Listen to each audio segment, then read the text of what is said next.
সৌভাগ্য সবাই চায়, দুর্ভাগ্য কেউ চায় না। এখন সৌভাগ্য কখনো কখনো অযাচিতভাবে আপনার কাছে আসে, অথবা ডিভাইন আপনাকে সংকেত দিচ্ছে যে আপনার সৌভাগ্য আসতে শুরু করেছে। এখন আপনি সেটা কিভাবে বুঝবেন? মানুষ যেমন প্রকৃতির সন্তান, প্রকৃতির প্রত্যেকটা প্রাণী প্রকৃতির সন্তান।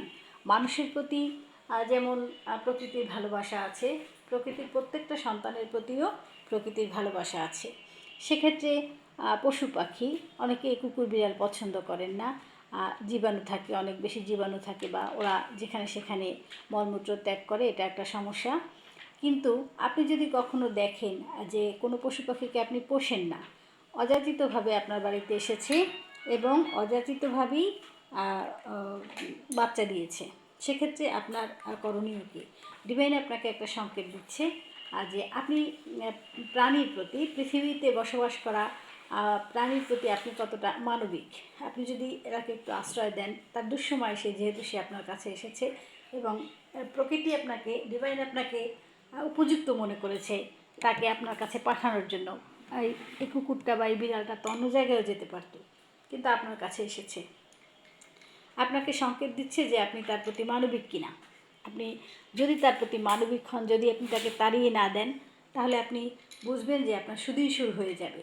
কোনো পাখি যদি আপনার বাসায় বাসা বাঁধে, বাচ্চা দেয়, একটু পানি, একটু খাবার, পাখিটার নিরাপত্তার ব্যবস্থা, এটা যদি আপনি নেন, তাহলে আপনি ধরে নেন কোনো পশু পাখি এসেছে অযাচিতভাবে, আপনার পোষা না, এবং সে বাচ্চা দিয়েছে বা বাসা বেঁধেছে।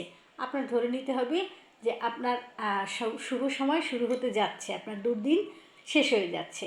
কিন্তু আপনি যদি তাড়িয়ে দেন, এই পশু পাখিটির প্রতি যদি মানবিক না হন, তাহলে কিন্তু আপনি সেই সুদিনের সংকেত নিতে পারছেন না, অর্থাৎ সুদিন আর আপনার আসবে না। তো পশু পাখির প্রতি মানবিক হওয়াটা সব ধর্মেই বলে, কিন্তু অযাচিত কোনো পশু পাখি তার অত্যন্ত দুঃসময়, যখন তার কাউকে বিশ্বস্ত কাউকে দরকার, তখন হয়তোবা প্রকৃতি আপনার কাছেই তাকে পাঠিয়েছে। সে বাচ্চা দিল আপনার কাছে, সে আপনার কাছে নিরাপত্তা চাইল, তখন তার প্রতি মানবিক হবেন। আপনি নিশ্চিত থাকেন যে আপনার সুদিন শুরু হয়ে যাচ্ছে, আসতে চলেছে। যখনই আপনার কাছে এরকম অযাচিত কোনো পশু পাখি আসবে, বাচ্চা দেবে এবং তার দুর্দিনে আপনার কাছে আশ্রয় চাইবে, তখনই তাকে একটু সেবা করুন, একটু নিরাপত্তা দিন। আপনার তরফ থেকে যতটুকু যা করার ততটুকু করুন, আপনার সুদিন শুরু হয়ে যাবে। আপনি এই পুণ্য বলেন বা সোয়াব বলেন বা নেকি বলেন, এটা আপনি অর্জন করুন, আপনার সুদিন আসবে। ধন্যবাদ সকলকে।